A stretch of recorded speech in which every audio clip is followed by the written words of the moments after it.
Senate Republicans released their version of President Trump's spending and tax cut bill this week, and Republicans are divided right now over the proposal's cuts to Medicaid. The Senate Finance Committee's version of the bill has tougher Medicaid work requirements. It also wants to lower the limit that states can tax hospitals from 6% to 3.5%. They want to do this by 2031. Some worry that that could deprive hospitals of funding, especially in rural areas. Let's bring in Dr. Mehmet Oz. He is the administrator of the Centers for Medicare and Medicaid Services. Thanks so much for being here. We really appreciate it. So Senator Josh Hawley of Missouri, Republican, he's one of the many Republicans, well, not many, he's one of the Republicans expressing concern over whether you want to call them cuts or reductions in growth, whatever, to Medicaid. Take a listen to what he had to tell Manu Raju yesterday. I'm surprised that the Senate has decided to completely depart from the House framework when it comes to Medicaid and the provider taxes. I was told we've got a fix on the provider tax issue. We're going to help rural hospitals. There's nothing in here for rural hospitals. In fact, what they're doing is lowering the provider tax to make it even worse. So it's like we're defunding rural hospitals in order to pay for extensions to the Green New Deal. Like, I don't get it at all.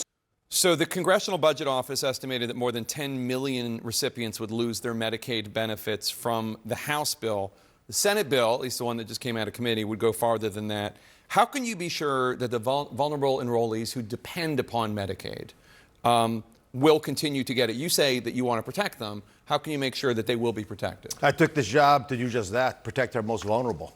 And yet, the plans that I've been asked to preside over, Medicaid and the Affordable Care Act exchanges in particular, are not stable programs.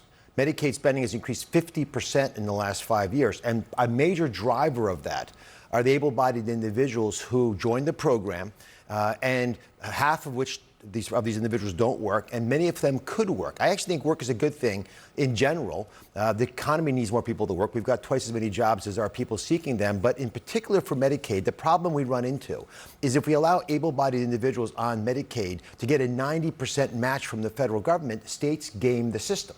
So let's go over the several accusations that I heard in those several packages. First off, we already know what happens when you take people off Medicaid. We just did it for the last 2 years. Under the Biden administration, 15 million people were disenrolled from Medicaid. 15 million. The uninsured rate went up about 10%. Went up 1.5 million people. So the vast majority of Americans, and I have confidence in the Americans' people, if you give people a chance to work or volunteer, participate in your community, go get an education, or lose your insurance, they take the job over that. And so the estimates that we're seeing are made by economists, but it's a behavioral analysis. It's a psychology analysis. Will you take the deal? Getting back to Senator Hawley's comments about the provider tax and the state-directed payments, these are basically legalized money laundering. Now, why do you say that? Because the states say they need to be able to tax providers or hospitals so that they can help pay for Medicaid. Well, what's going on effectively is by providing taxes and these opportunities to hospitals and states, you're changing the percentage of the reimbursement that comes from the federal government, and it becomes much more heavily weighted on the government supporting this. For example, just generally speaking, if the average state was getting, let's say, 60% match from the federal government, which means they pay 40%, we, the federal government, pay 60%. Using provider taxes, you can change that number to 70% match. And I would disagree that that money goes to rural hospitals. The reality is that money, the extra money that's left over, goes to hospitals who are better connected. The hospitals with the biggest lobbyists and the best ability to influence what happens in the state capitals, which are generally urban hospitals, they get more of the money. The rural hospitals still get left behind. So we need to fix the rural hospital system in America.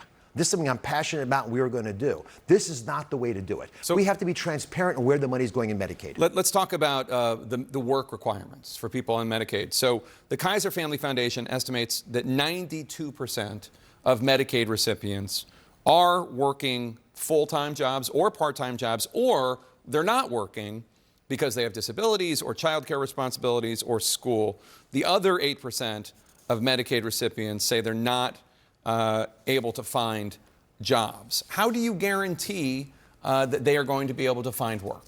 Jake, this is a major focus of CMS right now. We actually have pilots already ongoing in states to assess whether or not we can figure out if people are working or not working. Are they getting an education? Are they volunteering? Are they engaged in life? Do they believe they have agency over their future? And so the major IT modernization that we're going through, which we have to do anyway, to really deal with the bigger problems of the healthcare budget in America, is going to include us being able to help you quantitate whether you're working. And if you are, God bless you, we want you to have a job.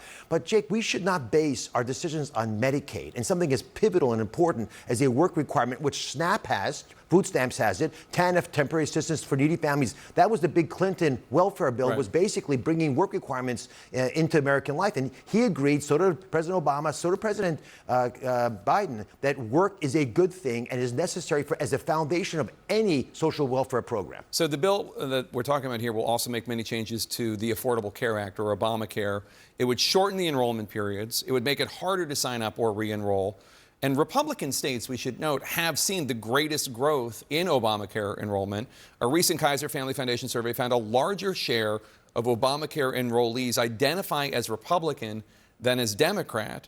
And there is a concern now, I hear, being voiced among Republicans and others that these changes are going to actually hurt Republicans more than they're going to hurt Democrats. It's being called a self-inflicted wound. President Trump is laser focused on aligning what's good for the federal government with what's good for the states. By doing that, we can take care of the American people. We can cherry pick individual statistics, but the bigger story the president has been focused on is do what's right for the American people, and we'll all benefit. In this instance, we've got to be serious about the reality that 20%, 1 in 5 of the people who are on an Affordable Care Act exchanges are inappropriately on that program. 1 in 5. And what do you mean inappropriately? Well, as I'll give you an example, there's no real adjudication of how much money you're making, so you can pick whatever plan you want to be in. The amount of reimbursement you get from the program is based on your income level. We also have about 230,000 people, we believe, who are mistakenly on, for example, Medicaid in multiple states, but there's a much bigger number of people who are on Medicaid and the exchanges in the same state. Jake, we think there's $14 billion in those two categories alone. So if we're buying insurance for people, and the American taxpayers, people watching this show, are paying extra money to appropriately get Americans who are needy to get the right insurance, but they're not supposed to have insurance if they don't even know they have insurance because some broker made up a, hey, free healthcare here sign, which literally happens, and then gets these folks enrolled in a program they don't know they're on. They never take advantage of it. We still pay the bill, so we're paying fraudsters. And this is one big message I want to leave you with. We are responsible for adjudicating about $1.7 trillion to CMS. That's twice the size of the defense budget. It's massive. Puts a big target on our back. There are massive efforts by foreign governments and domestic thieves to steal money from the programs. We have got to clean up the fraud, waste, and abuse. The changes that the House bill has, and they're very wise ones, are the ones that are going to allow us to use these programs to protect our vulnerable. Because when they steal money from these programs, they're stealing from our most vulnerable. This is the most ambitious health reform bill ever in American history. It's imperative that it passes so people like me can actually keep CMS running smoothly. Dr. Oz, thanks so much for joining us. Please come back. We have lots more questions we didn't get to.